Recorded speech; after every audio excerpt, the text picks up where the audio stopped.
Election 2011 coverage on Manx Radio. Well, good morning. The constituency of Middle, as our election coverage continues, is a largely rural, good-sized constituency, nearly 4,000 people, sitting in the heart of the island, as its name betrays. Three candidates to date have declared, two of whom we've already spoken with. The third is a 43-year-old, Howard Quayle, a former president of the Manx National Farmers Union with a reputation for breeding pedigree Aberdeen Angus's, or should that be Angai? I'm not sure. He runs a holiday cottage development, married, 3 children, started his career in the government and treasury, then to local government planning, went to the finance sector, worked for NFU Mutual and Clerical Medical. Good morning. Good morning, John. First of all, you're not related to Martin Quayle at all? No, we're not related in any way, shape or form, and I am a totally different person from Martin. I've noticed a picture of you playing a violin to one of your Aberdeen Angus's. Can voters expect you to turn up at the doorstep soothing them with some violin music?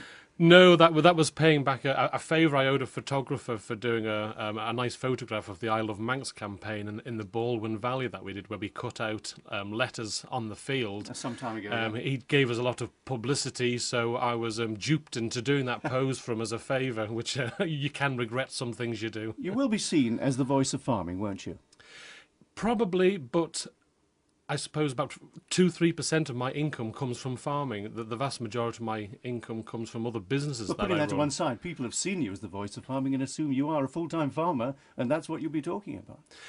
That's not the case. I'm going to be talking about all things that are relevant to the Isle of Man, and should I be elected, I would be doing my best for all sectors of the island's community. Well, shall we just stick with farming? Does farming have a future?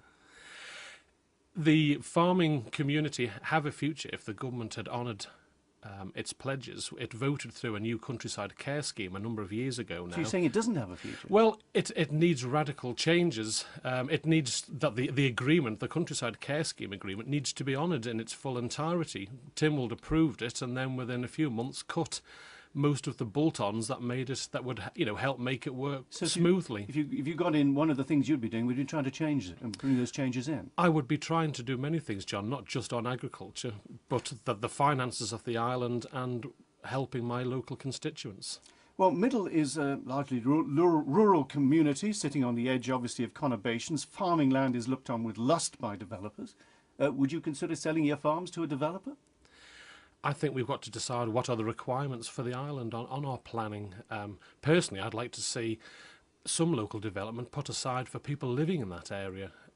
Sheltered housing, small bungalows all on one level for people who are retired, who can't handle steps, young couples getting married who've lived in that area all their life, whose family live in that area.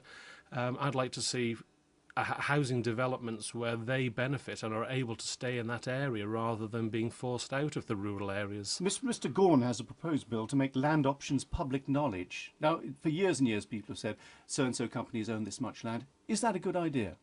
I think it is a good idea. It's open and honest about who's been building up land banks around the island. So yes, I have no problem with that.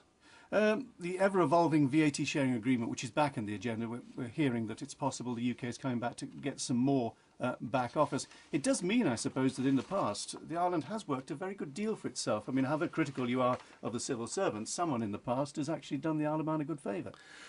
That's right. Whether you can criticise the government for losing the 140 million on the VAT sharing agreement, where I feel you can criticise them, as far back as 2005, the then Chief Minister, Donald Gelling, recognised that the size of government, etc., was unsustainable and commissioned a report, the scope and structure of the government, and that was presented to him in September 2000. 48 suggestions. Yes, and very little. Some of the easier things have been done, but nothing else. Now, we have known for a number of years now that we were losing this amount of money, and other than spending all our reserves to plug the gap, very little really has been done. So you say privatisation is the answer, hiving off quite a few of the things government does? Certain well, in a perfect utopian world, we'd just carry on as we are, but we're not in that situation. We've lost 20% of our income, and if you're going out to do your weekly shop with a budget of £200 and you're suddenly told you've lost 20%, well,